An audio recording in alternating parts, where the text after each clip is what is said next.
A abordagem humanística surgiu no final da segunda década do século XX, nos Estados Unidos, como consequência das experiências de Waldorf, e como movimento contrário à teoria clássica da administração. Teoria a qual explorava o trabalhador e tinha sua ênfase na estrutura organizacional, e via a organização como uma máquina. Em contrapartida, a abordagem humanística se concentra nas pessoas e nos grupos sociais, nas suas necessidades e visa a organização como grupos humanos. A experiência de Haldor foi fundamental para o surgimento dessa abordagem, sendo realizado por Elton Mary entre os anos de 1927 e 1932, na fábrica do bairro Walter, em Chicago, o qual deu o nome a essa experiência. A mesma possui 4 fases. Na primeira fase, houve a comparação de 2 grupos para analisar o rendimento sob efeito da iluminação. Porém, não foi encontrada a relação entre a iluminação e o rendimento, mas sim a existência de fatores psicológicos. Na segunda fase, a pesquisa foi dividida em 12 períodos experimentais, como o aumento de salário, intervalos variados, mudanças nos horários de saídas e 2 dias de descanso na semana. As conclusões obtidas foram a existência dos fatores que não podiam ser explicados. O grupo desenvolveu um objetivo comum, não existia medo do supervisor, entre outros. Na terceira fase, os pesquisadores começaram a estudar as relações humanas e iniciaram entrevistas com os trabalhadores, a fim de obter maiores informações sobre os sentimentos e a atitude deles. Nessa fase, revelou-se a existência de uma organização informal dos mesmos. Na última fase da experiência, a análise da organização informal foi o objetivo principal. Com isso, foi formado um grupo experimental e os pesquisadores notaram que, ao atingir uma produção que acreditavam ser o ideal, eles reduziam o ritmo de trabalho. Assim, foi observada uma solidariedade e uma informidade de sentimentos do grupo. A experiência acabou em 1932 por conta da quebra da Bolsa de Valores em 1929.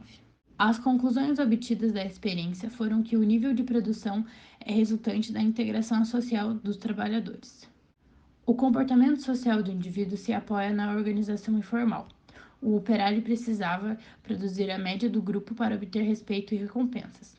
Os grupos informais decidem as próprias normas, e o contato desenvolvia ações e atitudes dos trabalhadores. E as contribuições dessas experiências foram uma nova linguagem para a administração, como a motivação, liderança, organização informal, homem social e o foco nas pessoas. A partir daí, veio uma nova perspectiva para a análise organizacional, a abordagem comportamental. A mesma estudava o comportamento, tinha ênfase nas pessoas e a adoção de posições explicativas e descritivas. Seus respectivos temas são os estilos de liderança e a motivação. Douglas MacGregor desenvolveu a teoria X e Y, que visava entender como ocorre a influência de uma pessoa sobre a outra no dia a dia. Para isso, comparou 2 estilos de administrar. De um lado, o primeiro estilo, excessivamente mecanicista e pragmático, e do outro lado, o segundo estilo, focado no comportamento humano. Chester Bernard publicou o livro As Funções do Executivo e acreditava que a aceitação por parte dos subordinados é essencial para que a autoridade seja eficaz.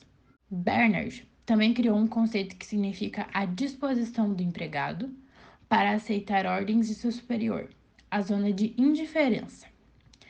Ele também sugeriu que incentivos materiais não eram suficientes e que os gerentes deveriam oferecer os fatores emocionais, como poder e prestígio.